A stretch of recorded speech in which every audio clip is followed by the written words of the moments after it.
Assalamualaikum warahmatullahi wabarakatuh. Saya Wanesmi Nadia dan satu teman saya, satu kelompok dengan saya ini Eli Kurniati. Kami dari kelompok 5 dalam mata kuliah pembelajaran IPA DNI atau SD dengan dosen pengampu Ibu Dwi Kumatul Aini MSI. Kami mahasiswa STA Santa Jambi, Prodi PGMI semester 5. Dalam tugas kali ini tentang media pembelajaran, kami memilih media pembelajaran 2 dimensi dan kami memilih materi rantai makanan yang dibahas pada kelas 4 semester 2. Dengan tujuan pembelajaran, siswa dapat mengerti akan rantai makanan. Yang kedua, siswa dapat memahami urutan rantaian makanan. Yang ketiga, siswa dapat memahami dan membuat berbagai macam urutan rantai makanan. Rantai makanan adalah peristiwa makan dan dimakan antara makhluk hidup dalam urutan tertentu yang telah ditentukan, di mana ada yang sebagai produsen, konsumen, dan dekomposer.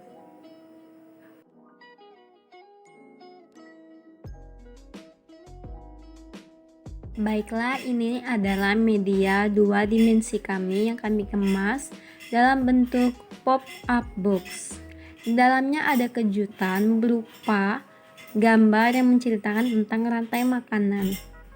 Kegunaan media 2 dimensi memiliki kelebihan, yakni adalah dapat menarik perhatian siswa di kelas sehingga siswa dapat terfokus dalam materi pembelajaran.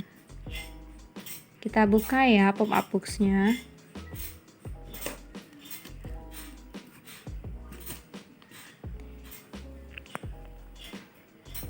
Ya, di sini terlihat.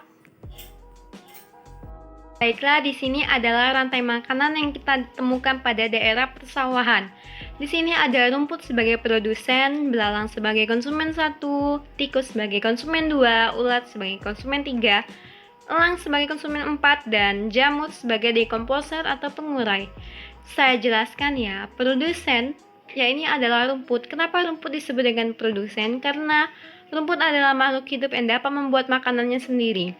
Lalu, rumput dimakan oleh konsumen 1, yakni belalang.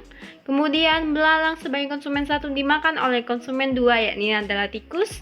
Konsumen 2, yakni tikus, dimakan oleh ular, yakni sebagai konsumen 3. Kemudian, ular sebagai konsumen 3 dimakan oleh elang. Elang sebagai konsumen 4. Terakhir, elang ketika mati, jasadnya akan diuraikan oleh jamur yang disebut dengan peristiwa dekomposer. Dekomposer adalah perubahan makhluk hidup organik yang diuraikan menjadi anorganik. Peristiwa ini disebut dekomposer, dan makhluk hidup yang melakukan penguraian disebut dengan detritivore. Jadi, jamur disebut dengan detritivore. Saya jelaskan sekali lagi bahwa rantai makanan di sini adalah rantai makanan yang dapat ditemukan di daerah persawahan. Saya ulas kembali, rantai makanan adalah peristiwa makan dan dimakan antara makhluk hidup yang memiliki urutan tertentu dalam suatu ekosistem. Kelebihan, kelemahan, dan saran media pop-up. Kelebihannya, gambar 3 dimensi bergambar terlihat lebih menarik dan jelas. Yang kedua, memberikan kejutan-kejutan dalam pengemasan pop-up box. Yang ketiga, meningkatkan daya imajinasi anak untuk memahami isi dari pop-up box tersebut. Yang keempat, membantu untuk memahami materi pembelajaran yang disampaikan oleh guru. Kelebihan dari pop-up box ini adalah memberikan visualisasi cerita, memiliki dimensi gambar, bagian berupa bentuk, memiliki tekstur seperti gambar asli, dapat memberikan kejutan-kejutan setiap sisinya. Terus, memancing antusias siswa